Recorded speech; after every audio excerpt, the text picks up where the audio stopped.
හරි.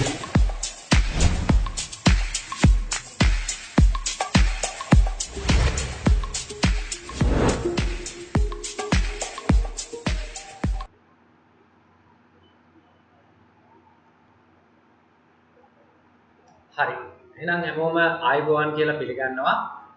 අද අපි පද්ධති සංවර්ධන ජීවන චක්‍රයේ ඊළඟ කොටස තමයි අද අපිට සාකච්ඡා කරන්න තියෙන්නේ.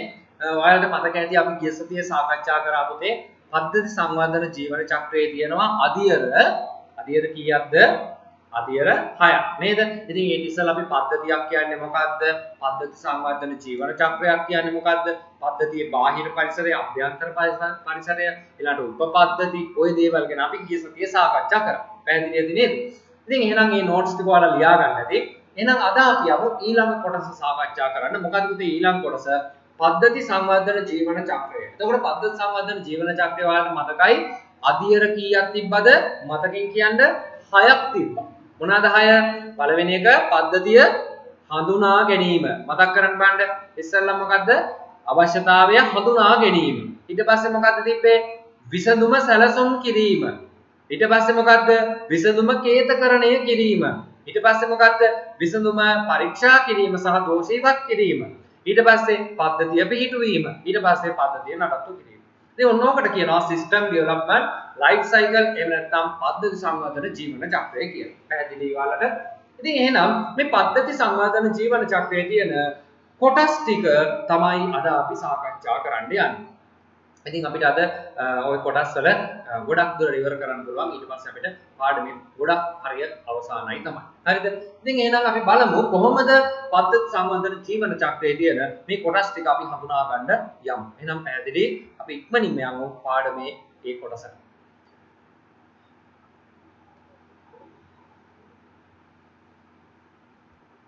හරි. ඉස්සෙල්ලාම අපිට හම්බ වෙනවා අවශ්‍යතා හඳුනා ගැනීම. නේද? පද්ධති සංවර්ධන ජීවන චක්‍රයේ අදියර 6 පළවෙනි මේක තමයි මොකද්ද? අවශ්‍යතා හඳුනා ගැනීම. දැන් අවශ්‍යතා හඳුනා ගැනීම කියලා කියන්නේ ඉස්සෙල්ලාම අපි පද්ධතියක් නිර්මාණය කරද්දී, ඒ කියන්නේ සිස්ටම් එකක්, software එකක් කියලා හිතන්න නේද? මොකක් හරි සිස්ටම් එකක්. software එකක් හදද්දී ඉස්සෙල්ලාම අපි සලකන්න ඕනේ මේ පද්ධතිය අවශ්‍ය වෙන කෙනාගේ මූලික අවශ්‍යතාවයන් මොනවද? දැන් අපි හිතමුකෝ මේ software එක හදන්නේ අපි හිතමුකෝ ෆාමසියකට නම්. ඒ ෆාමසි අවශ්‍යතාවය අපි හොඳින් හඳුනා ගන්න ඕනේ. අපි මේ software එක හදන්නේ hardware එකකට නම්. ඒ ආගේ අවශ්‍යතාවය හොඳට හඳුනා ගන්න ඕනේ. අපි හදන්නේ මේක hospital එකකට නම්. hospital එකේ අවශ්‍යතාවය හොඳට හඳුනා ගන්න ඕනේ. අපි හදන්නේ මේක සුපර් මාකට් එකකට නම්. ඒ සුපිරි වෙළඳසැල් හිමියාගේ අවශ්‍යතාවය අපි හොඳින්ම තේරුම් ගන්න ඕනේ. ඒක අනික එක හાર્ඩ්වෙයාර් එකකට හાર્ඩ්වෙයාර් ෂොප් එකකට හැදුවා කියලා software එකක් ඒකම නෙවෙයි අනිත් කෙනාගේ අවශ්‍යතාවය. වෙනස් වෙන්න පුළුවන්. ඒ වෙනස්කම ඔයාලා හොඳින් හඳුනන්න ඕනේ. ඉතින් මේක පුතේ නිකම් ඔයාලා ගිහින් බැලුවට ඒක හරියන්නේ නැහැ. ඒ සඳහා අපි ක්‍රමවේද පාවිච්චි කරන්න ඕනේ. ඉතින් මේ සඳහා අපි ගැඹුරින් අධ්‍යයනය කරන්න ඕනේ. එහෙම ගැඹුරින් අධ්‍යයනය කරාන් පස්සේ තමයි මේ පද්ධතිය ගැන හොඳ අවබෝධයක් අපිට ලබා ගන්න පුළුවන් වෙන්නේ. ඉතින් මේ අධ්‍යයනය කිරීම සඳහා අපි පාවිච්චි කරනවා ක්‍රමවේද කිහිපයක්. හරිද? එකක් තමයි මොකද්ද? මේ තොරතුරු එයාලගේ අවශ්‍යතාවය තොරතුරු එක්ස්ප්‍රෙස් කිරීම සඳහා ක්‍රමවේද කිහිපයක් පාවිච්චි කරනවා. ඉතින් ඒක එක ක්‍රමයක් තමයි මොකද්ද? නිරීක්ෂණය කියන එක. නිරීක්ෂණ ඔබ්සර්වේෂන්. දෙවෙනි එක තමයි මොකද්ද? සම්මුඛ සාකච්ඡා ඉන්ටර්විව්. තුන්වෙනි එක තමයි ප්‍රශ්නාවලි ලක්ෂණාවලි. ඊළඟට වාර්තා හෝ ලිපිගොනු පරීක්ෂා කරන්න පුළුවන්. ડોකියුමන්ට් සැම්පල් කලෙක්ෂන් කරන්න පුළුවන්. ඒ වගේම මූලාදර්ශ ප්‍රොටෝටයිපින් කරන්න පුළුවන්. ඉතින් මෙන්න මේ පහ තමයි අපිට මේ තොරතුරු එක්ස්ප්‍රෙස් කිරීම සඳහා අපි භාවිතා කරන ක්‍රමවේද පහවන්නේ. එතකොට මේක කරන ශිල්පියාට අපි කියනවා පද්ධති විශ්ලේෂකවරයා කියලා. කවුද කියන්නේ? පද්ධති විශ්ලේෂක. ඉතින් මේ පද්ධති විශ්ලේෂක කියලා කියන්නේ සිස්ටම් ඇනලිසිස්. සිස්ටම් ඇනලිසිස් කියලා කියන්නේ පුතේ ඉතාමත් හොඳ රැකියා ශාස්ත්‍රයක් අද ලංකාවේ පවතින. ඉතින් මේ රැකියා ශාස්ත්‍රයට වාට යන්න අවශ්‍ය නම් ඉස්සෙල්ලාම හොඳට O level පාස් වෙන්න, ඒ වගේම A level පාස් වෙන්න, ඊට පස්සේ කැම්පස් යන්න, කැම්පස් ගිහලා පරිගණක පිළිබඳ ඩිග්‍රී එකක් කරලා උපාධිය තිබ්බොත් විතරයි මෙන්න මේ සිස්ටම් ඇනලිස්ට් කෙනෙක් විදියට වාට රැකියාවට යොමු විය හැකි වන්නේ. පැහැදිලිද? ඉතින් මේ පද්ධති විශ්ලේෂකවරයා කියන කෙනා ඉතාමත්ම ගැඹුරින් මේ පද්ධතිය පිළිබඳ අධ්‍යයනය කරන්න ඕනේ. එහෙම අධ්‍යයනය කරලා තමයි පුතේ මේ කියන කරුණු ඔස්සේ මේවා භාවිතා කරලා තොරතුරු එක්ස්ප්‍රෙස් කරලා තමයි ඒ අදාළ පද්ධතිය ගොඩ නැගීම කරන්නේ. එතකොට දැන් ඔයාලට තේරෙනවද යම්කිසි කෙනෙකුගේ අවශ්‍යතාවය හඳුනා ගැනීම අපිට ලේසි පහසු ක්‍රියාවලියක් නෙවෙයි. පැහැදිලිද? ඒක ලේසි පහසු නෑ. දැන් උදාහරණයක් හાર્ඩ්වෙයාර් එක සොෆ්ට්වෙයාර් එකක් හදන්න කියලා ඔයාලට යෝජනා කරනවා. හැබැයි හાર્ඩ්වෙයාර් එකේ ඉන්න මුදලාලිට දැනුමක් තියනවාද මෘදුකාංග ගැන? මෘදුකාංග හදීමේ ක්‍රම ශිල්පය ගැන දැනුමක් නැහැ. එයා මොනවා හරි දෙයක් කියයි. හැබැයි එයාගේ අවශ්‍යතාවය හරියටම අපි තේරුම් ගත්තොත් තමයි එයාට ගැළපෙනම මෘදුකාංගය අපිට හදලා දෙන්න පුළුවන් වෙන්නේ. එහෙම නැත්නම් ඉතින් අපිට වැරදි එකක් තමයි එතනදී නිර්මාණය වෙන්නේ. ඒක නිසා අනිවාර්යයෙන්ම අපි මේ අවශ්‍යතාවය හරියට තේරුම් ගන්න ඕනේ. හරි. එහෙනම් අපි ඉස්සෙල්ලාම ලියමු අවශ්‍යතා හඳුනා ගැනීම. අංක 1 මාතෘකාව ලියන්න අවශ්‍යතා හඳුනා ගැනීම. Identification of requirements.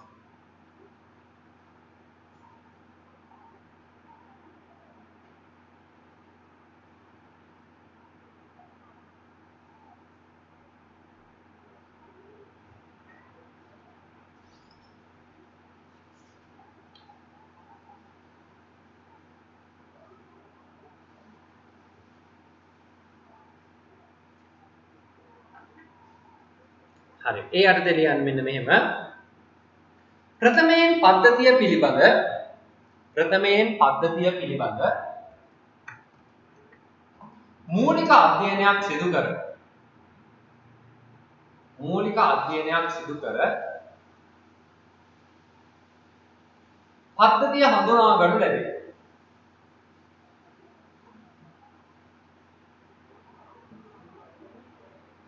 පසුව භාවිත කරන්නාගේ අවශ්‍යතාවයන් ඉටු කළ හැකි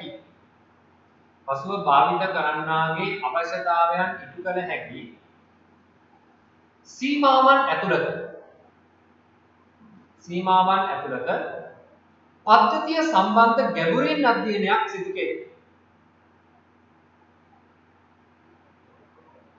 පද්ධතිය සම්බන්ධයෙන් ගැඹුරින් අධ්‍යයනයක් සිදු කෙරේ. මෙය පද්ධති විශ්ලේෂක සිස්ටම් ඇනලිස්ට්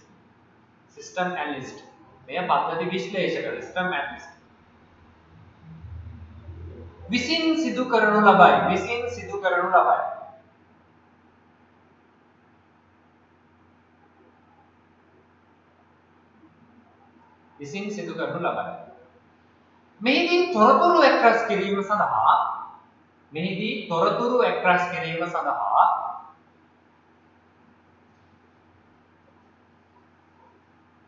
පහත ක්‍රමවේද අනුගමනය කරනු ලබයි.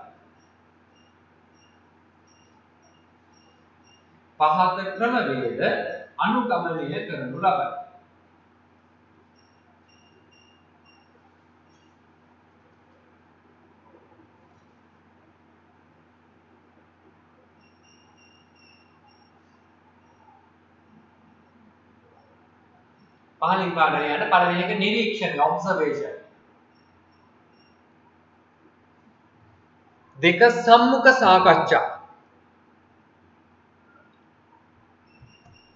සම්මුඛ සාකච්ඡා interview. තුන ප්‍රශ්නාවලි ප්‍රශ්නාවලි. හතර වාර්තා හෝ ලිපිගොනු නිරීක්ෂණය document sample collection.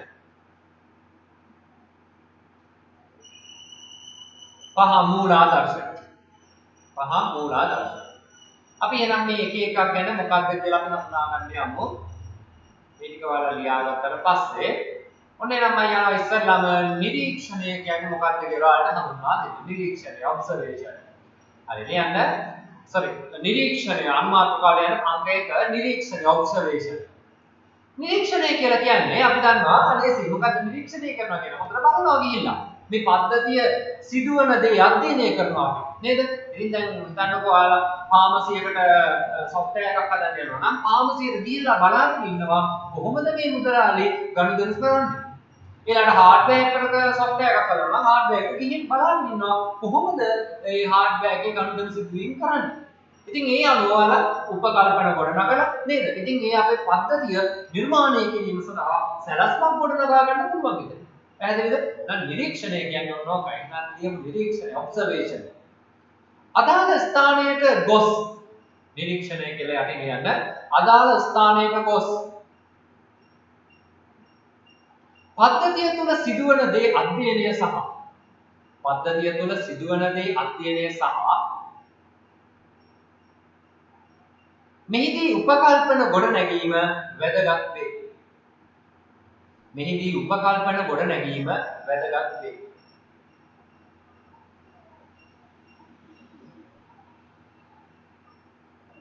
උදාහරණ කියන්න ඖෂධාලයට ගොස් හෙදියන් බෙහෙත් නිකුත් කරන ආකාරය නිරීක්ෂණය කිරීම. ඖෂධාලය කියන්නේ ෆාමසිය. ෆාමසියේ නර්ස්ලා බෙහෙත් නිකුත් කරන ආකාරය හොඳට බලලා ඉන්නවා. මේක බලලා තමයි ඔයාලා තීරණය කරන්න ඕනේ මේ සොෆ්ට්වෙයාර් එක මෙහෙමයි ගැලපෙන්නේ කියලා. හරි. එහෙනම් උදාහරණ ලියන්න ඖෂධාලයට ගොස් හෙදියන් බෙහෙත් නිකුත් කරන ආකාරය නිරීක්ෂණය කිරීම.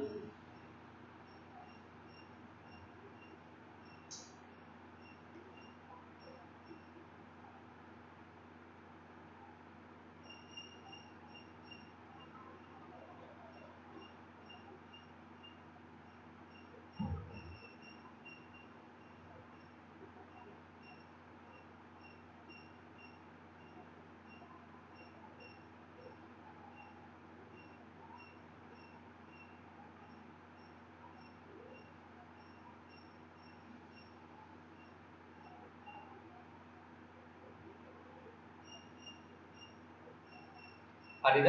ඊළඟ දෙවෙනි එක සම්මුඛ සාකච්ඡා ඉන්ටර්විව් අහලා ඉතින් ඔයාලා සම්මුඛ සාකච්ඡා එක සම්මුඛ සාකච්ඡා ඉන්ටර්විව් මොකද ඉන්ටර්විව් එකක් කියලා කියන්නේ ඉන්ටර්විව් එකක් කියලා කියන්නේ හැමදේම මතක තියාගන්න මුහුණට මුහුණ හමු වී සාකච්ඡාවක් සිදු කිරීම හරිද?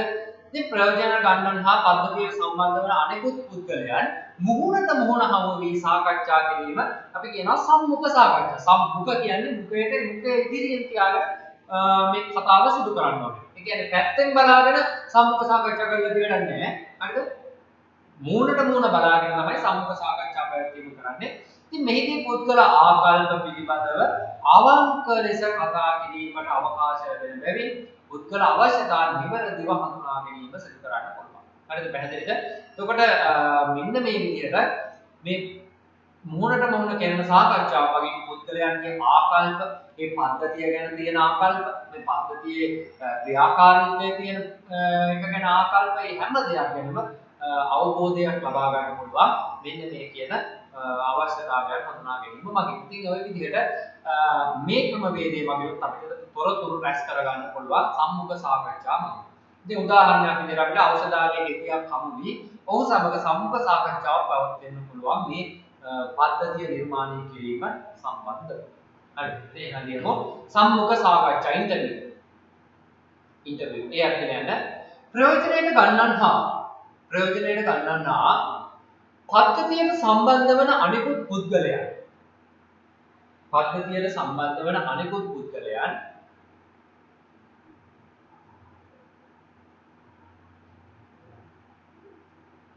මුහුණට මුහුණ හමු වී සාකච්ඡා කිරීම.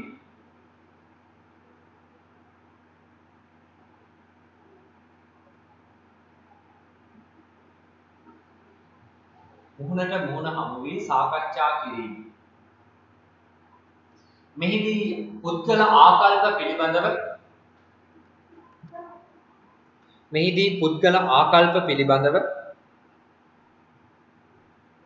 අවංක ලෙස කතා කිරීමට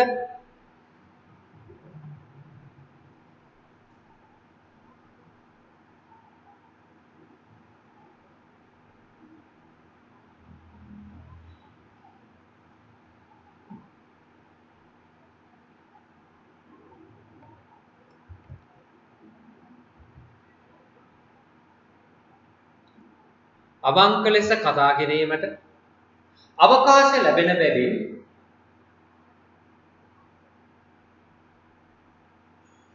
පුද්ගල අවශ්‍යතා නිවැරදිව හඳුනා ගැනීම.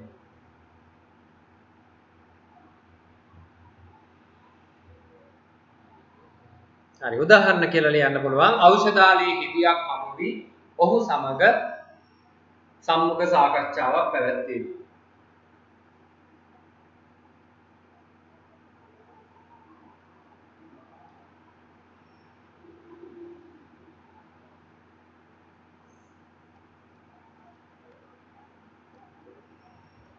ඊළඟට අපි යනවා ප්‍රශ්නාවලි. ප්‍රශ්නාවලි කියන්නේ ප්‍රශ්නාවලි. ප්‍රශ්නාවලියක් කියලා කියන්නේ ඉතින් අපිට පුළුවන් අපිට අවශ්‍ය කරන තොරතුරු ලබා ගැනීම සඳහා කුඩා අත්පත්‍රිකාවක් විදියට කුඩා ප්‍රශ්න ටිකක් සකසනවා. හැබැයි ඉතින් මේ කියලා ප්‍රශ්න පත්‍රයක් හදන්න එපා නේද? ප්‍රශ්න 100ක් 200ක් තියෙන ප්‍රශ්න පත්‍රයක් නෙමෙයි මේ හදන්නේ. තාමත් කුඩා ප්‍රශ්න දෙක තුනක් ප්‍රශ්න පහක් විතර උපරිම වශයෙන් තියෙන කුඩා ප්‍රශ්න ටිකක්. ඉතින් මේ ප්‍රශ්න වල රචනාමය තොරතුරු ලියන්න තියෙන ප්‍රශ්න නෙවෙයි ගන්නෙ. පුළුවන් තරම් ටැග් ක්වෙස්චන් කියලා මේවට කියන්නේ. ඒ කියන්නේ කුඩා පිළිතුරු බලාපොරොත්තු වෙන්න. ඔව් නෑ.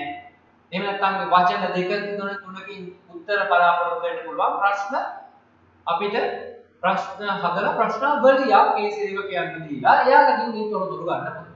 ඔන්න බලන්නකො මේ පද්ධතිය පිළිබඳ තොරතුරු එක්ස්ප්‍රස් කරගන්න ක්‍රමවේද.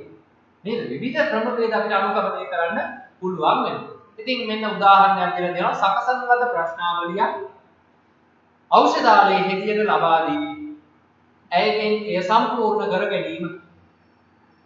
හරිද? මේ මගින් අපිට පුළුවන් තොරතුරු රැස් කරගන්න. කියන්නේ නම් ප්‍රශ්නාවලිය. එක්ෂනාවේ අවශ්‍ය තොරතුරු ලබාගත හැකි වන පරිදි ප්‍රශ්නාවලි සාදා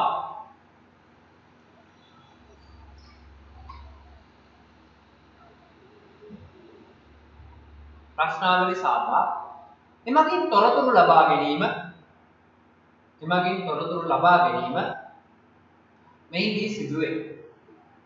මෙහිදී සිදුවේ. උදාහරණ කියන්න සකසන ලද ප්‍රශ්නාවලියක් ඖෂධාලයේ හෙදියකට ලබා දී ඇයගෙන් මෙය සම්පූර්ණ කර ගැනීම.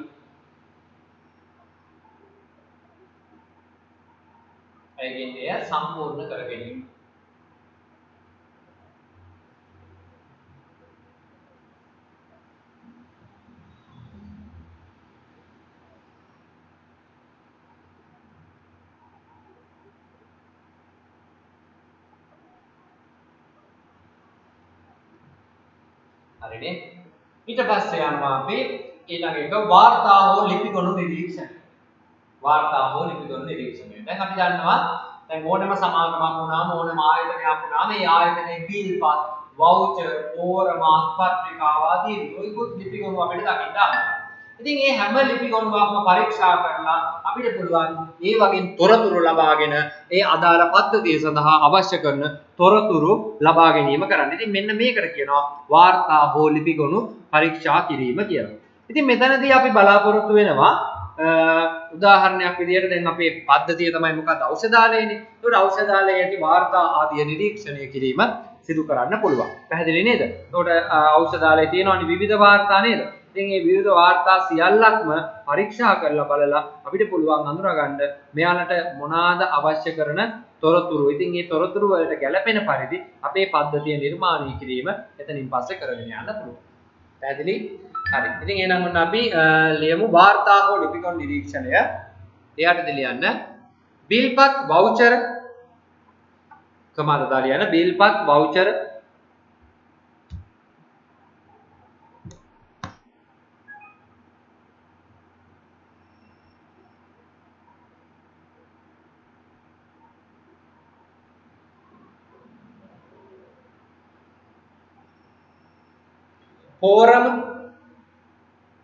පෝරම අත්පත්‍රිකා ලිපිගොනු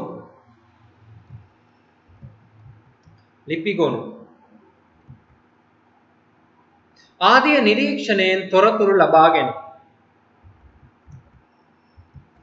නිරීක්ෂණයෙන් තොරතුරු ලබා ගැනීම.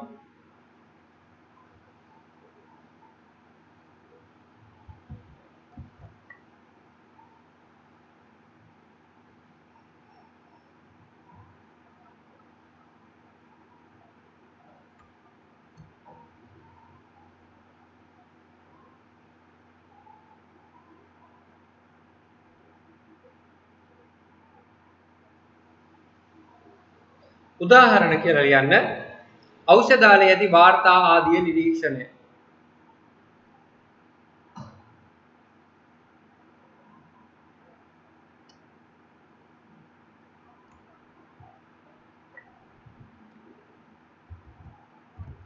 ඖෂධාලයේදී වාර්තා ආදිය නිරීක්ෂණය.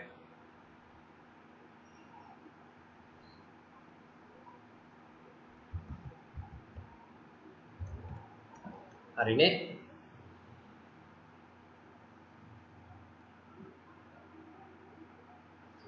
ඊළඟට අපි යමු අවසාන එක මූලාදර්ශ ප්‍රොටෝටයිපින් කියන මාතෘකාව මූලාදර්ශ.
හරි. අපි එහෙනම් බලමු ඊළඟට මූලාදර්ශ කියන්නේ මොනවද? මූලාදර්ශ. මූලාදර්ශයක් කියලා කියන්නේ මෙන්න මෙහෙම එකක්. ප්‍රොටෝටයිප් එකක්. ඒකෙදි වෙන්නේ දැන් අපි හිතමු ස්ථාපනය කිරීමට අපේක්ෂිත පද්ධතිය අනුරුවක්. හරිද? අනුරුවක් කාර්ය මණ්ඩලයට සහ ඒකේ කාර්ය මණ්ඩලය සහ පරිශීලකයන්ට. හරිද? අත් වශයෙන් කියනවා නම් කාර්ය මණ්ඩලය සහ පරිශීලකයන්ට පෙන්වීමට සැලැස්වීමෙන් ඔවුන්ගේ අදහස් ලබා ගැනීම මේ වගේ සිදු කරනවා. ඒ කියන්නේ අපි හිතමුකෝ දැන් ඔන්න අපි හදන්නේ හાર્ඩ්වෙයාර් එකකට සොෆ්ට්වෙයාර් එකක් නම් හાર્ඩ්වෙයාර් එකට ගිහින් පෙන්නනවා මෙන්න ඔයා කලින් හදපු සොෆ්ට්වෙයාර් තියෙනවනේ දැන් ඔයා සොෆ්ට්වෙයාර් හදන කෙනෙක් නම් ඔයා කලින් හදපු සොෆ්ට්වෙයාර් ඇති මේවා ළඟ ඒවා ගිහින් පෙන්නනවා මෙන්න මම ඔයාට මේ වගේ සොෆ්ට්වෙයාර් එකක් ගැලපේ. අර මේ වගේ එකක් ගැලපේ කියලා දෙක තුනක් එයාට පෙන්නලා මෙන්න එයාගෙන් අර කැමැත්ත ලබා ගන්න. එහෙම නැත්නම් ඉන්ටර්නෙට් එකෙන් ඩවුන්ලෝඩ් කරලා වුණත් කමන්නේ මොඩල් එකක් තමයි පෙන්වන්නේ. ඉස්සෙල්ලාම ආකෘතියක් පෙන්නනවා මේක ඔයාලට ගැලපෙනවද කියලා බලන්න. එතකොට මේ පුද්ගලයාට පුළුවන් මේ වගේ එකක් මට ගැලපෙන්නේ නැහැ මෙතන චුට්ටක් වෙනස් වෙන්න ඕනේ. අන්න එතකොට එයා කියනවා. මේ පරිශීලකයාගේ අදහස් ලබාගෙන එයාගේ ඒ තොරතුරු අපිට ලබා ගැනීම මෙතනින් කරන්න ඕනේ. ඉතින් උදාහරණයක් විදිහට නව ඖෂධාල පද්ධතිය තිබිය හැකි ආකාරයේ දර්ශන, වාර්තා, සාම්පල ආදිය පෙන්වීම අපිට කරන්න ඕනේ. හරි ලියමු එහෙනම් ස්ථාපනය කිරීමට අපේක්ෂිත පද්ධතියේ අනුරුවක් ස්ථාපනය කිරීමට අපේක්ෂිත පද්ධතියේ අනුරුවක්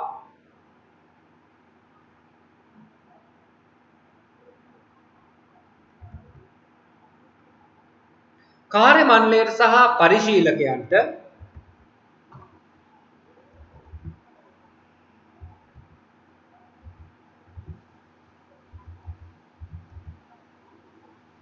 කාර්ය මණ්ඩලයට සහ පරිශීලකයන්ට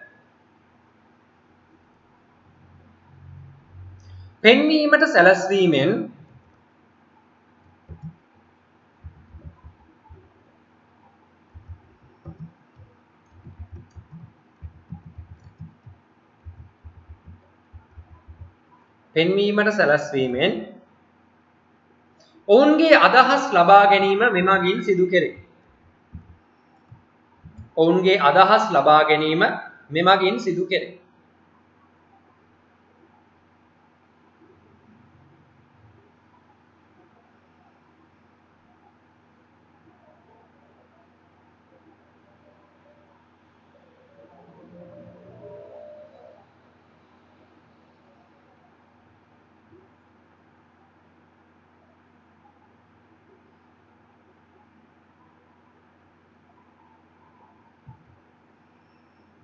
උදාහරණ කියලා යන්න නව ඖෂධාල පද්ධතිය තිබිය හැකි ආකාරයේ දර්ශන නව ඖෂධාල පද්ධතිය තිබිය හැකි ආකාරයේ දර්ශන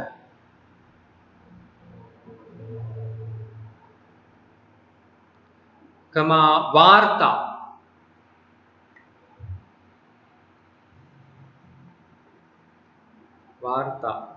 කමා සාම්පල ආදිය පෙන්වීම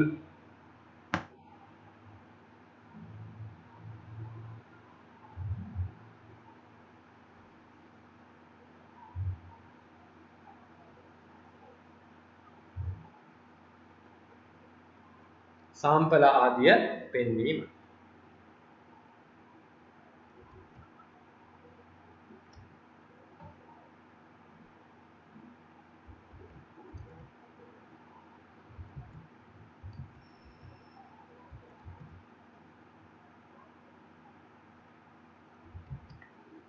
හරි පැහැදිලිද?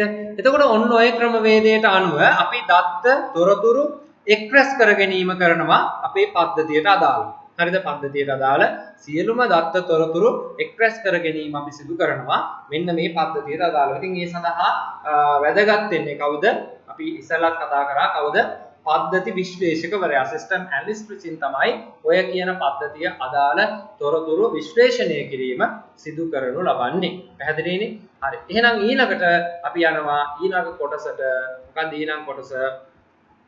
විසඳුම සැලසුම් කිරීම. එහෙනම් දැන් අපි ඔය කතා කරේ පද්ධතිය හඳුනා ගැනීම නේද? අවශ්‍යතාවය හඳුනා ගැනීම, අවශ්‍යතා හඳුනා ගැනීමේ ක්‍රමවේද පහයි. හොඳට පාඩම් කරන්නේ පහ. ඊට පස්සේ අපි කතා කරනවා විසඳුම සැලසුම් කිරීම. ලියන්න මාතෘකාව විසඳුම සැලසුම් කිරීම, design solution. හරි දැන් මෙතනදී අපි කරන්නේ මේ පියවරේදී විසඳුම අපේ විසඳුම දැන් අපි ගෙදරක් හදන්න ගත්තා නම් ගෙදර අපි plan එක හදින්න වෙන්නේ. ඒ වගේ තමයි දැන් අපි plan එකක් හදනවා. කොහොමද මේ software එක හදන්නේ?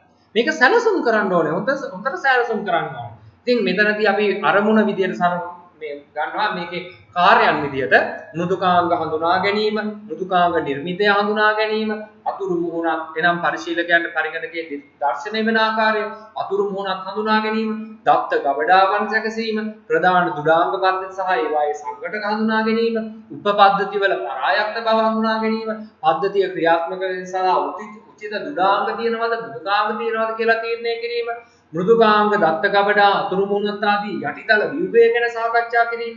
ඒ වගේම මේ මෘදුකාංගය හදලා ඉවරනාට පස්සේ අපි ටෙස්ට් කරන්න ඕනේ පුතේ. මේ හරියට වැඩ කරනවාද?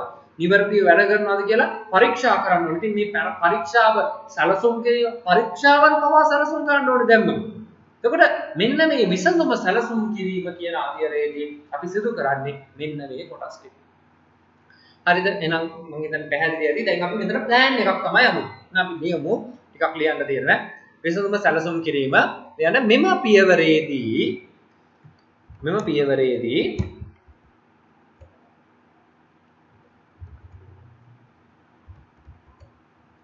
පද්ධතියේ විවිධ දේ සැලසුම් කිරීම මෙහි ප්‍රධාන අරමුණයි.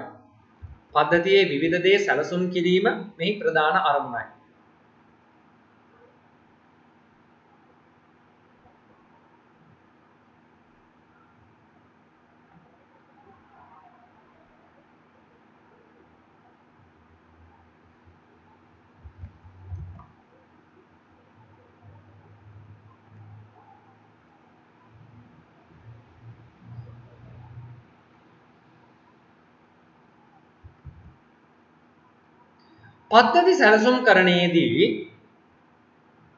පද්ධති සැලසුම්කරණයේදී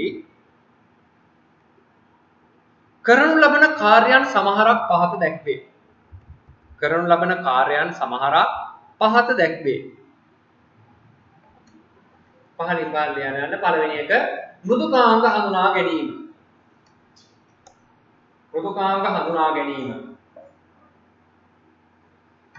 කමා මෘදුකාංග නිර්මිතය software architecture කියලා කියනවා.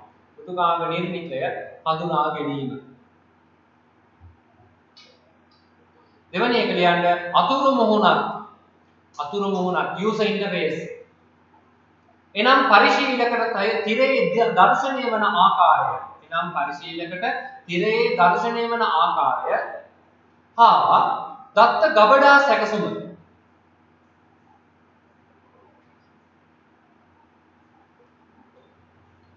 දත්ත ගබඩා සැකසුම.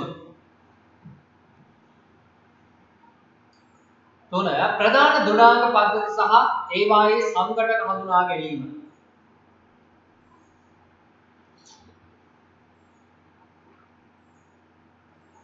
4 එක් එක් උපපද්ධති වල පරායත්ත බව හඳුනා ගැනීම.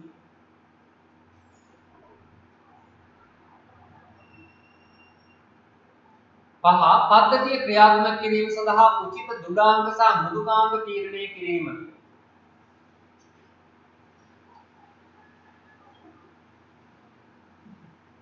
6 මෘදුකාංග දත්ත ගබඩා අතුරු මුහුණක් පිළිබඳ යටිතල ව්‍යුහය නිර්මාණය කිරීම.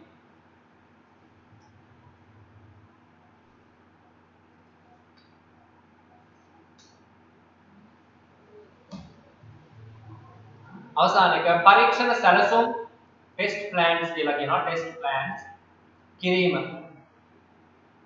පරීක්ෂණ සැලසුම් කිරීම.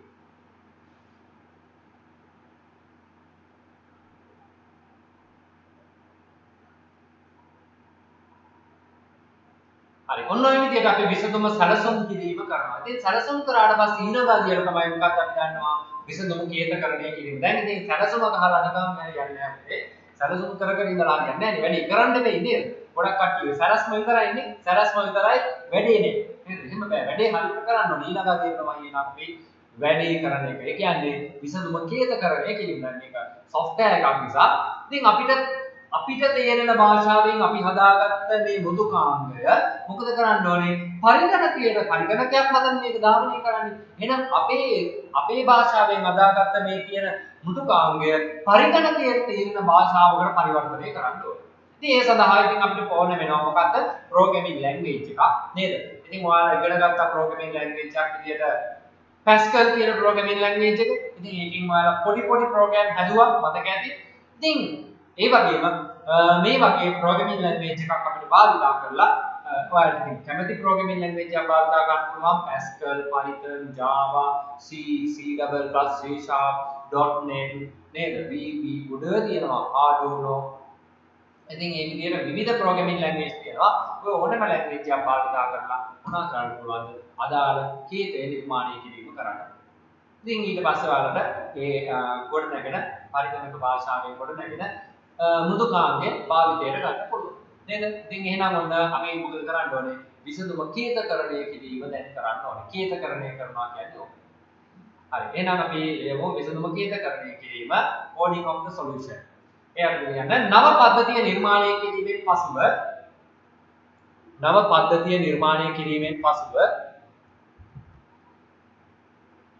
ඒ පරිගණකයට තේරෙන භාෂාවකට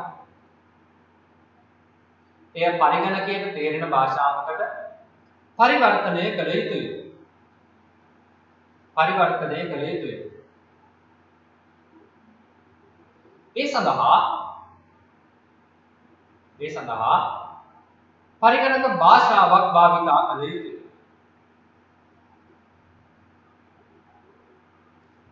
භාෂාවක් භාවිතා කළ යුතුයි.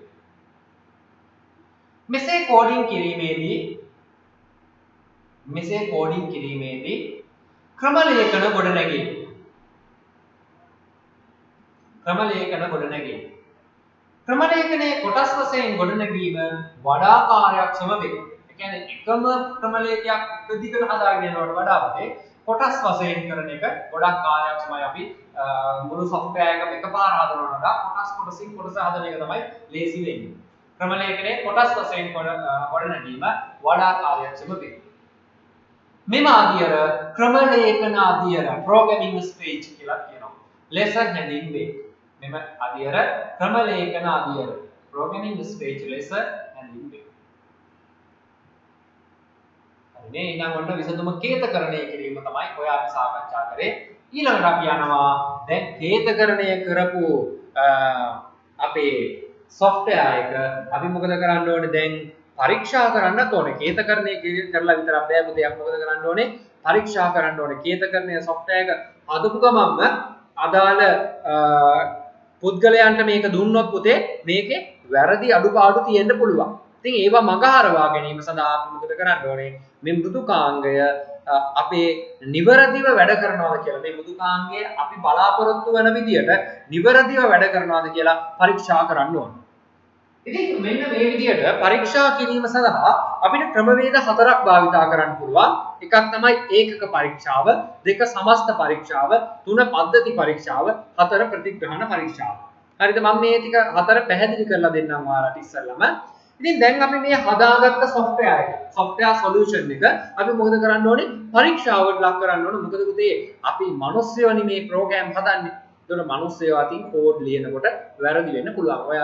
ඔයාලා මතක ඇති program Pascal වලින් program කරනකොට කොච්චරනම් වැරද්දුවද? නේද? කොච්චරනම් වැරදි කරාද? ඉතින් ඒ වගේ වැරදි තියෙන්න පුළුවන්. ඉතින් මනුස්සයන්ට වැරදිනවා. එහෙම තමයි ඒකට. ඉතින් එහෙමනම් මේ වගේ මෘදුකාංග නිර්මාණය කරනකොට මේ වැරදීම් අවම වෙන්න පුළුවන්. ඒවා හැබැයි අපි දෝෂ හඳුනා ගන්න ඕනේ. ඒ වැරදිත් එක්කම අදාළ පුද්ගලයාට දුන්නොත් එහෙම ආය කවදාවත් අපිට software එකක් හදන්න දෙන්නේ නැහැ. ඒක නිසා මොකද කරන්නේ?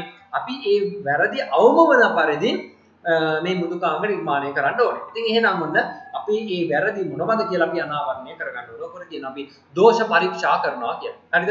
දැන් මේ දෝෂ තියනවා නම් ඒ දෝෂ පරීක්ෂා කරනවා. ඉතින් මේ දෝෂ පරීක්ෂා කිරීම මෙන්න මේ වගේ අධ්‍යයන කීපයකින් තමයි සිද්ධ වෙන්නේ. හොඳට බලා ගන්න. දැන් හිතමු මේ තමයි අපේ පද්ධතිය. හරිද? මේ තමයි අපේ පද්ධතිය. මේ පද්ධතිය උදේ මේ වගේ විවිධ කොටස් විවිධ ඒකක තියෙනවා. විවිධ ඒකක මේවට අපි කියනවා උපපද්ධති කියලා. මතකද නේද? මේක සම්පූර්ණ එක පද්ධතිය නම් මේ සම්පූර්ණ එක පද්ධතිය නම් මේ සම්පූර්ණ පද්ධතියේ මේ කොටසට අපි කියනවා නේද? අභ්‍යන්තර පරිසරය. මෙයාට කියනවා බාහිර පරිසරය. මතකද නේද? අභ්‍යන්තර පරිසරය, බාහිර පරිසරය නේ අතුලේ තියෙන එක. මේකට කියනවා පද්ධති සීමාව. මේ පද්ධති සීමාව සිස්ටම් බවුන්ඩරි එක. ඒක ස්කූප් එක කියලා කියනවා නේද? පද්ධති සීමාව. මේ පද්ධති සීමාවෙන් ඇතුලේ කොටස පද්ධති අභ්‍යන්තර පරිසරය. පද්ධති සීමාවෙන් බාහිර කොටස බාහිර පරිසරය. මේ පද්ධති සීමාව ඇතුලේ අභ්‍යන්තර පරිසරයේ තියෙන කොටස්.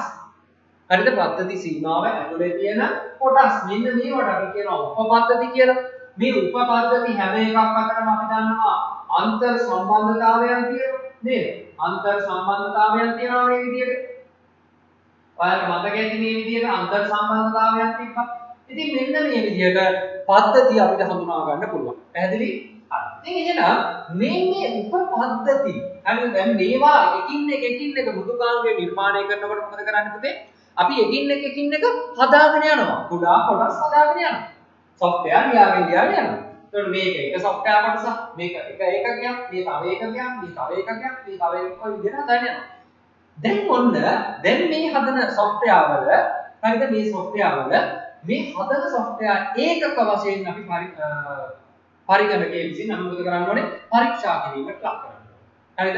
ඒකක වශයෙන්. එතකොට දැන් මේ කියන පරිගණක මෘදුකාංග කොටස. දැන් මේ කොටස ගන්නවා. මේ කොටස අරගෙන අපි ඉස්සෙල්ලම මේ කොටස විතරක් පරීක්ෂා කරනවා. හරිද? මේ කොටස විතරක් පරීක්ෂා කරනවා. ඊළඟට මේ කොටස පරීක්ෂා කරනවා. ඊළඟට මේ කොටස. ඊළඟට මේ කොටස. ඔය ආදී වශයෙන් කොටස් වශයෙන් පරීක්ෂා කරන එකට අපි කියනවා මොකද්ද?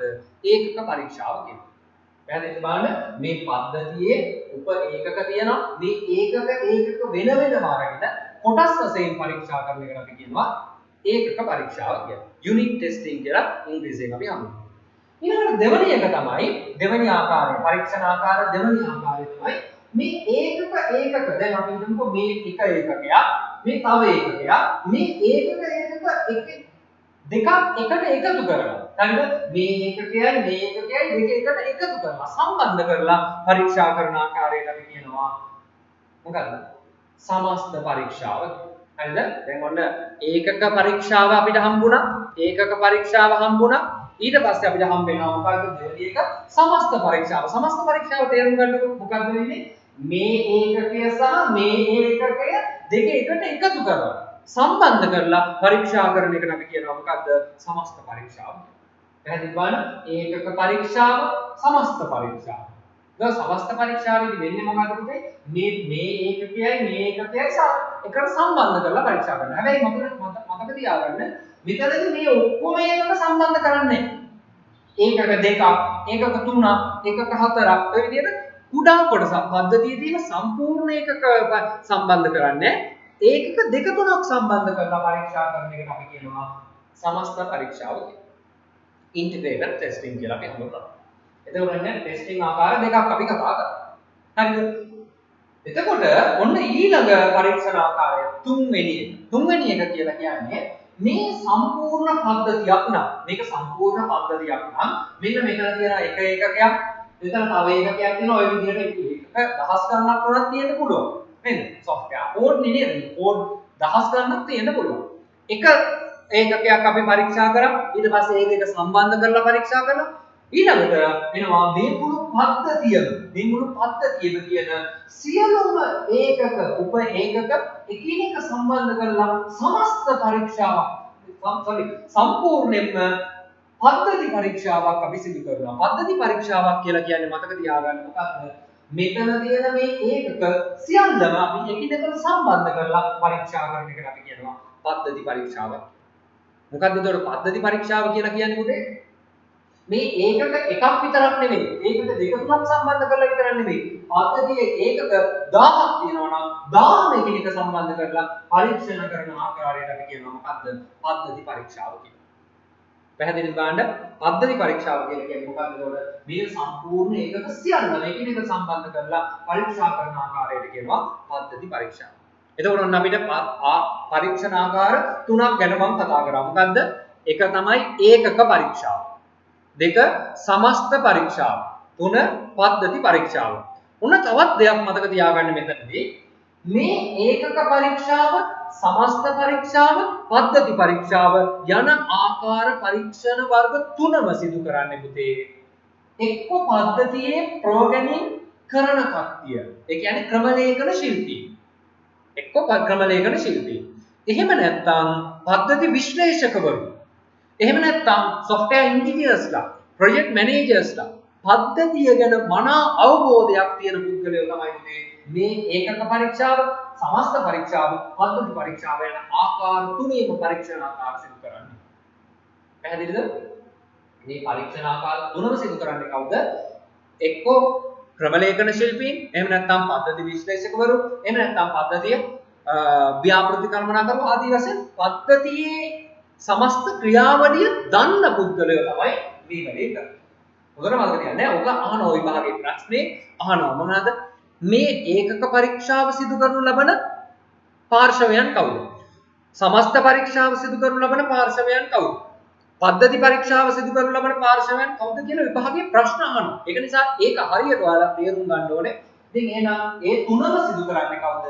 එක්ක ක්‍රමලේඛන ශිල්පී, එහෙම නැත්නම් පද්ධති විශ්ලේෂකවරු, එහෙම නැත්නම් ඒ අදාළ පද්ධතිය ගැන දන්න කට්ටිය. ඊළඟට අපි අවසාන වශයෙන් එනවා කවුද? ප්‍රතිග්‍රහණ පරීක්ෂාව. acceptance testing. ඒ කියන්නේ ප්‍රතිග්‍රහණ පරීක්ෂාවේදී කරන්නේ මෙන්න මේකයි. මේ සම්පූර්ණ පද්ධතියම දෙනවා මොකද? මේකේ පරිශීලකයන්. ඒ කියන්නේ මේ පද්ධතිය භාවිතා කරන පුද්ගලයන්ට. හරිද? පද්ධතිය භාවිතා කරන පුද්ගලයන්ට මේ පද්ධතිය ලබා දුන්නාම දැන් මේ පද්ධතිය දැන් අපි මම නම් software එක හැදුවේ මට මේක හරි කියාට වැඩක් නැහැ නේද? මට මේක හරි කියාට වැඩක් නැහැ. ඒ පද්ධතිය ඉල්ලපු කෙනාට, ඒ කියන්නේ භාවිතා කරන කට්ටිය, පරිශීලකයන්ට මේ පද්ධතිය භාවිතයට ගෑන්න පුළුවන් වෙන්න ඕනේ. එයාලා ඒකට කැමති වෙන්න ඕනේ. එහෙමනම් මොකද කරන්න ඕනේ? මේ පද්ධතිය ඉස්සෙල්ලාම හඳුනා ගන්න ඕනේ. මේ පද්ධතිය භාවිතා කරන්නට දීලා මේක එයාලට ගැළපෙන විදිහට නිර්මාණය වුණාද කියලා අපි ඉස්සෙල්ලා පරීක්ෂා කරගන්න ඕනේ. තහවුරු කරගන්න ඕනේ. අපි මේකට කියනවා ප්‍රතිග්‍රහණ පරීක්ෂාව. ප්‍රතිග්‍රහණ පරීක්ෂාව එතකොට කරන්නේ කවුද? වැදගත්. අහන ওই භාගයේදී. ප්‍රතිග්‍රහණ පරීක්ෂාව කරන්නේ කවුද? පද්ධතියේ පරිශීලකයන් විසින්. ඒ කියන්නේ පද්ධතිය භාවිතා කරන්න. උදාහරණයක් ෆාමසි software එකක් හදුවා නම් ෆාමසි අයිතිකරුවා තමයි ඒ ප්‍රතිග්‍රහණ පරීක්ෂාව සිදු කළ යුතු වෙන්නේ. hardware එකට software එකක් හදුවා නම් hardware එකේ මුදලාලි තමයි ප්‍රතිග්‍රහණ පරීක්ෂාව කරන්නේ. එතකොට පුතේ මතක තියාගන්න. එතකොට ප්‍රතිග්‍රහණ පරීක්ෂාව සිදු කරද්දී එයා මේ software solution එක ගැන හොඳට දැනුමක් තියෙන්න ඕනේද? අපි Python වලින් නම් Pascal වලින් නම් කෝඩ් කරේ Pascal දැනගෙන ඉන්න ඕනද? නෑ. එහෙම අවශ්‍ය නෑ. එයා කරන්නේ මොකද්ද? මේ පැත්තෙන් අපි input ලබා දෙනවා. input ලබා දෙනවා. ඇතුලේ මොනවා හරි ක්‍රියාවලියක් වේ. එයාට අවශ්‍ය ප්‍රතිදානය ලැබුණද කියලා තමයි එයා බලන්නේ. බලන්න මොකද්ද? input දුන්නාට පස්සේ මේක ඇතුලේ ක්‍රියාවලියක් වෙනවා. එයා බලාපොරොත්තු වෙන ප්‍රතිදානය ලැබෙනවද කියලා බලන්න. උදාහරණයක් කඩේකට ඇවිල්ලා මිනිස්සෙක් අපි හිතමුකෝ hardware එකෙන් හાඩ්වෙයා මොනවා හරි බඩු ටිකක් ගන්න. ඒ භාණ්ඩ ටික ගත්තට පස්සේ එයා බලාපොරොත්තු වෙන විදියට භාණ්ඩ බිල් එක කැල්කියුලේට් වෙලා බිල් එක print වෙලා එළියට එනවා කියන එක තමයි ඔන්න ඔතනදී බලන්නේ. හරිද? එතකොට ප්‍රතිග්‍රහණ පරීක්ෂාව සිදු කරන්නේ කවුද? පද්ධතියේ පරිශීලකයන් විසින්. පද්ධතියේ පරිශීලකයන්. එතකොට අනික් තුනම කරන්නේ අනික් පරීක්ෂණාකාර තුනම සිදු කරන්නේ කවුද? ඒකක පරීක්ෂාව, සමස්ත පරීක්ෂාව, පද්ධති පරීක්ෂාව යන පද්ධතිය පරීක්ෂණාකාර තුනම සිදු කරන්නේ කවුද? ක්‍රමලේඛන ශිල්පීන් සහ ව්‍යාපෘති කළමනාකරණය ආශ්‍රිතව ඉන්න මෘදුකාංග ගැන හොඳ දැනුමක් තියෙන පුද්ගලයෝ තමයි මේ තුනම කරන්නේ. හැබැයි ප්‍රතිග්‍රහණ පරීක්ෂාව සිදු කරන්නේ කවුද? අර කියන පද්ධතියේ පරිශීලකයන් විසින්. පැහැදිලිද? එතකොට මෙන්න මේ විදිහට පරීක්ෂණ ආකාර අපිට හතරක් හඳුනා ගන්න පුළුවන්. පරීක්ෂණ ආකාර කීයද?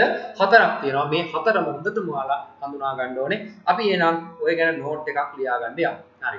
දැන් ලියන්න ඉස්සෙල්ලම හතරවෙනි මාතෘකාව විසඳුම පරීක්ෂා කිරීම හා දෝෂ ඉවත් කිරීම. Testing and ඩීබගින්. විසඳුම පරීක්ෂා කිරීම හා දෝෂ ඉවත් කිරීම. විසඳුම පරීක්ෂා කිරීම හා දෝෂ ඉවත් කිරීම.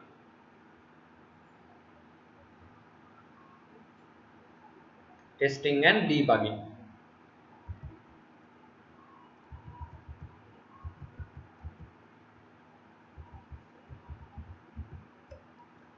හරි. ඒ යටතේ ලියන්න මෙන්න මෙහෙම නව පද්ධතිය නියම වශයෙන් ක්‍රියාත්මක කිරීමට පෙර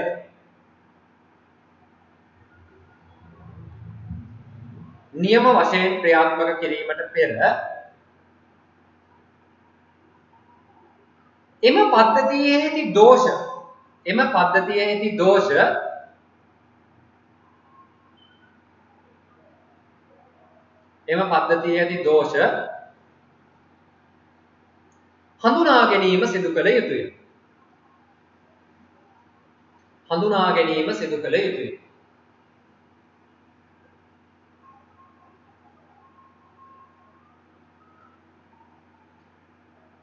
එම දෝෂ හඳුනාගත් පසු එම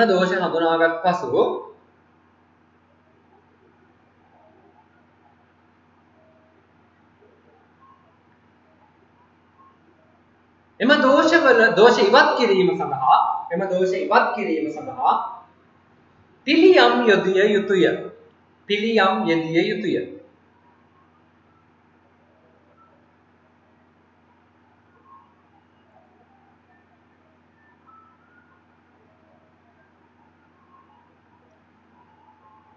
මෙලෙස දෝෂ හඳුනා ගැනීම සඳහා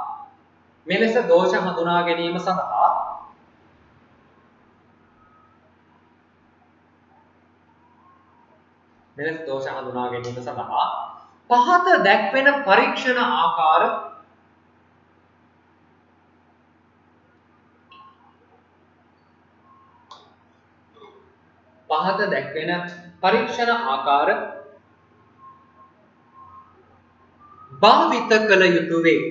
භාවිත කළ යුතු වේ.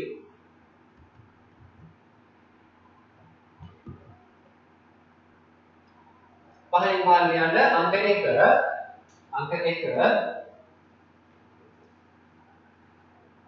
1 ලියන්න ඒකක පරීක්ෂාව යුනිට් ටෙස්ටිං ඒකක පරීක්ෂාව.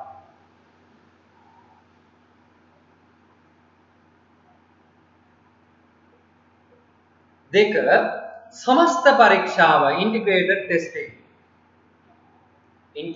ටෙස්ටිං සමස්ත පරීක්ෂාව. තුන පද්ධති පරීක්ෂාව සිස්ටම් ටෙස්ටිං පද්ධති පරීක්ෂාව. හතර ප්‍රතිග්‍රහණ පරීක්ෂාව ඇක්සෙප්ටන්ස් ටෙස්ටිං ප්‍රතිග්‍රහණ පරීක්ෂාව.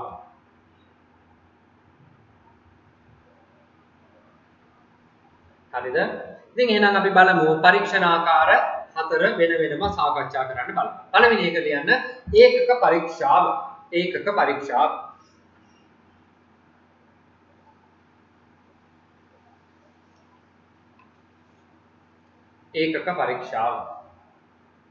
හරි. දැන් අපි ඉස්සෙල්ලා කතා කරා ඒකක පරීක්ෂාව කියලා කියන්නේ පද්ධතියේ කොටස් ඒකක වශයෙන් අරගෙන පරීක්ෂා කිරීම. යුනිට් වශයෙන් පරීක්ෂා කිරීම තමයි ඒකක පරීක්ෂාව කියලා කියන්නේ. දෙමු. මෙහිදී පද්ධතිය නිර්මාණය කිරීමට යොදාගත් මොඩියුල. අපි මේවට කියනවා මොඩියුල කියලා කියනවා. මේ ඒකක වලට කියනවා මොඩියුල කියලා. මෙහිදී පද්ධතිය නිර්මාණය කිරීමට යොදාගත් මොඩියුල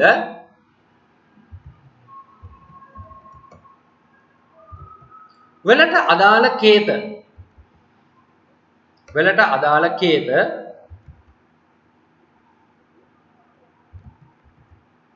ලියා වැඩ කරන තත්වයට ගෙන ආ විට සූදානම් කරගත් ටෙස්ට් ඩේටා සමග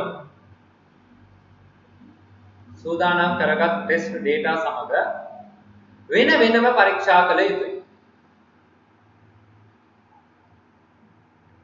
එහිදී එක් කොටසේ ඇති වැරදි නිවැරදි කරගත යුතුයි.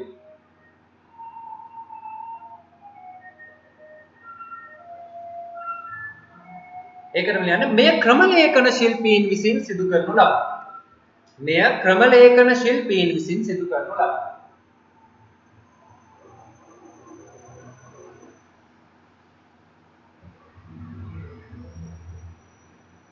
මෙය ක්‍රමලේඛන ශිල්පීන් විසින් සිදු කරනු ලබයි. එක යටින් ලියා ගන්න තරු ලකුණක් දාලා ඉතා වැදගත්. ඒක අහනවා විභාගයට. ඒකක පරීක්ෂාව සිදු කරනු ලබන්නේ කවුද? ඒකක පරීක්ෂාව සම්බන්ධයෙන් වගකීම් ලබන්නේ කවුද? හවුද? එතකොට ක්‍රමලේඛන ශිල්පී. තමයි ඒක සිදු කරන්නේ. ඊළඟට අපි යමු සමස්ත පරීක්ෂාව. Integrated testing. සමස්ත පරීක්ෂාව. ඒ යටතේ යන්න ඉහත ආකාරයට ඒකක පරීක්ෂාව සිදු කර.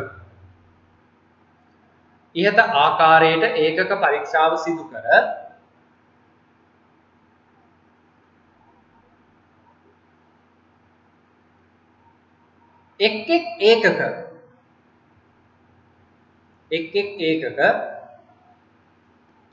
නිසි ලෙස ඒකාබද්ධ කර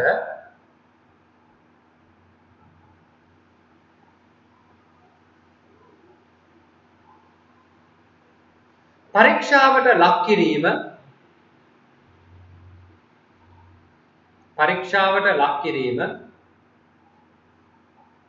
සමස්ත පරීක්ෂාව ලෙස හඳුන්වනු ලබයි.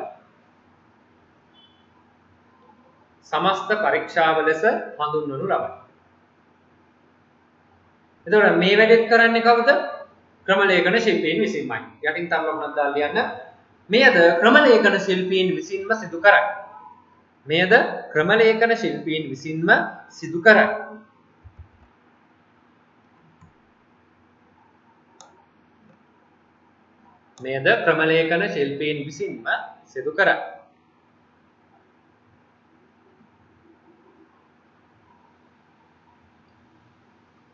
ඊළඟට අපි යනවා පද්ධති පරීක්ෂාව සිස්ටම් ටෙස්ටිං.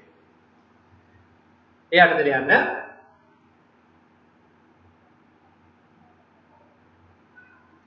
මෙහිදී සම්පූර්ණ පද්ධතියම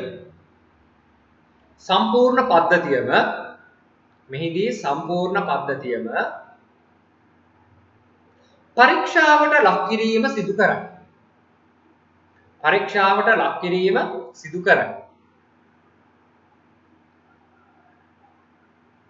පද්ධතියට අදාළ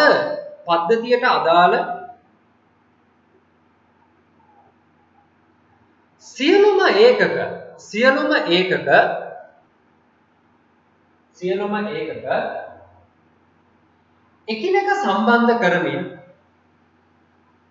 එකිනෙක සම්බන්ධ කරමින්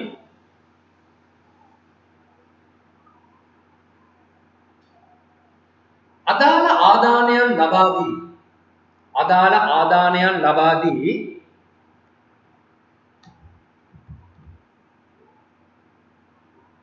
නිවැරදි ප්‍රතිදානයන් ලැබේදැයි නිවැරදි ප්‍රතිදානයන් ලැබේදයි පරීක්ෂාවට ලක් කිරීම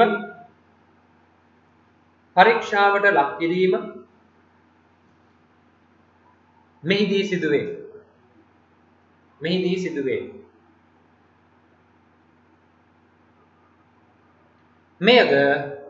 මෙයද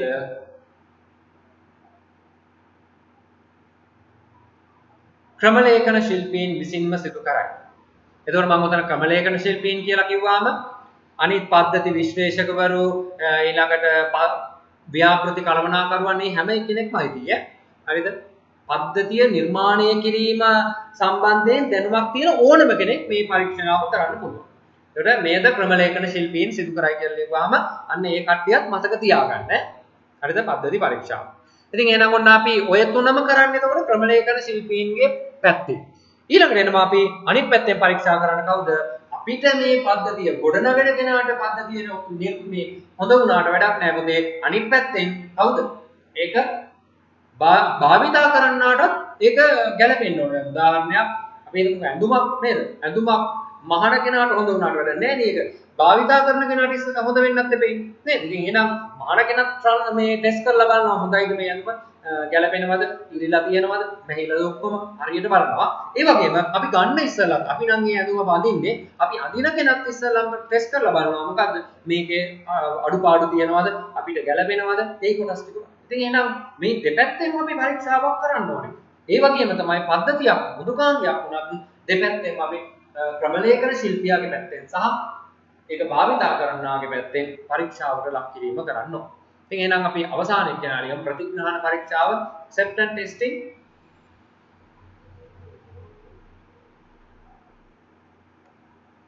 මෙහිදී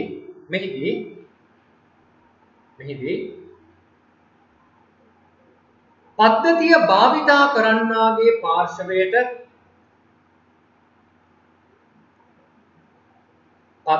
භාවිතා කරන්නාගේ පාර්ශවයට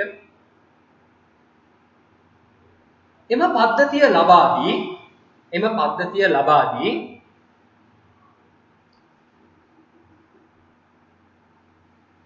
එම පරිශීලකයන්ගේ අවශ්‍යතාවයට ගැලපෙන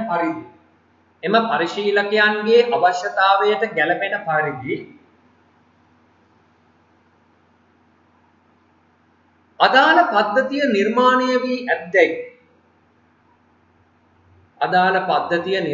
වී ඇත්දැයි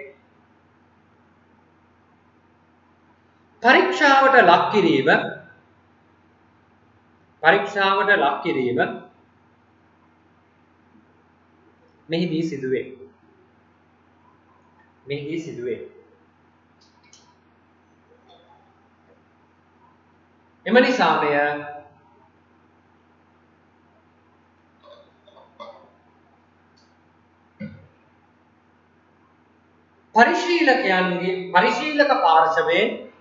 එම නිසාමය පරිශීලක පාර්ශවයෙන් සිදු කරනු ලබන පරීක්ෂාවක් වේ.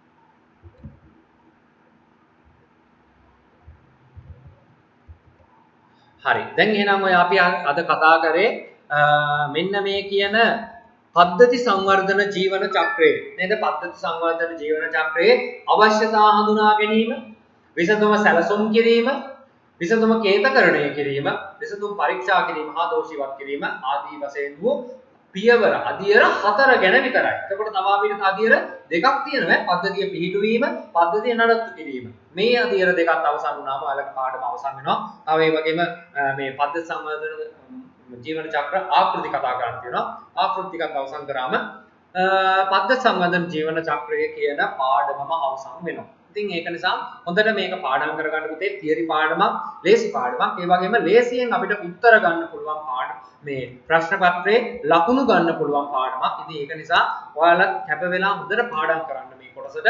ඉතින් ඔයාලට ලේසියෙන් එතකොට මේකට හම්බ වෙන ලකුණු ප්‍රමාණය ලබා ගන්න පුළුවන්. ඉතින් ඒ වගේම මේ දවස්වල හොඳට පාඩම් කරන්න, ඒ වගේම පාස් පේපර්ස් කරන්න. ඉතින් දැන් අපි ඔන්න 11 වසරේ දෙවනි පාඩමත් අවසන් වේගෙන යන්නේ. මම ඊළඟ සතියේ දෙවනි පාඩම අවසන් කරලා ඊට පස්සේ සතියේ මම පටන් ගන්නවා 11 වසරේ තුන්වෙනි පාඩම. ඉතින් ඒක නිසා ඒවට අදාළ වෙන ටියුට්ස් මේ 14 වෙනිදායින් පස්සේ ඔයාලට ලබා ගන්න පුළුවන්. ටියුට්ස් අපේ ගෙදර ඇවිල්ලා ලබා ගන්න ටියුට්ස් ටික. ඒ වගේම එතකොට මම එදාට මේ දෙවනි පාඩමේ ටියුට් එකත් ඔයාලට හම්බෙලා නැහැ. දෙවනි පාඩමේ ටියුට් එකයි තුන්වෙනි පාඩමේ ටියුට් එකයි දෙකම දෙන්න. එතකොට ඒ පාඩම මම ඊළඟ සතියේ පටන් ගන්නවා. ඊට පස්සේ සතියේ පටන් ගන්නවා. ඒකත් අපි කරමු. ඒකත් එච්චර ලොකු පාඩමක් නෙවෙයි. ඉන්ටර්නෙට් and email ලේසි පාඩමක්. හරිම ලේසි. ඉතින් ඒ විදිහට අපි පාඩම් ටික ඉක්මනට ඉවර කරගෙන ගිහලා පේපර්ස් කරන්න පටන් ගමු. හරිද? පාස් පේපර්ස් කරමු අපි ඉක්මනට. ඉතින් ඒක නිසා පාස් පේපර්ස් ගොඩක් කරන්න ඕනේ. එතකොට තමයි ඒ අවබෝධය සහ හැකියාව ලැබෙන්නේ. ප්‍රශ්නයකට උත්තර ලියන්න කොහොමද කියලා. ඉතින් මම බලාපොරොත්තු වෙනවා ළඟදීම දවසක මේ පාඩම් දැන් ගොඩක් ඉවර නිසා පාස් පේපර්ස් වල තියෙන ප්‍රශ්න ටිකක් සාකච්ඡා කරන්න. හරි. ඉතින් එහෙනම් හැමෝම හොඳින් මේ වීඩියෝ එක බලලා හොඳට ඔය නෝට්ස් ටික සම්පූර්ණ කරගන්න පාඩම් කරන්න. එහෙමනම් අදට මම මෙතනින් නවත්තනවා. අද පන්තිය හැමෝටම සුබ දවසක් සුබ සතියක් ප්‍රාර්ථනා කරනවා. හැමෝටම එනම් බොහොම ස්තුතියි.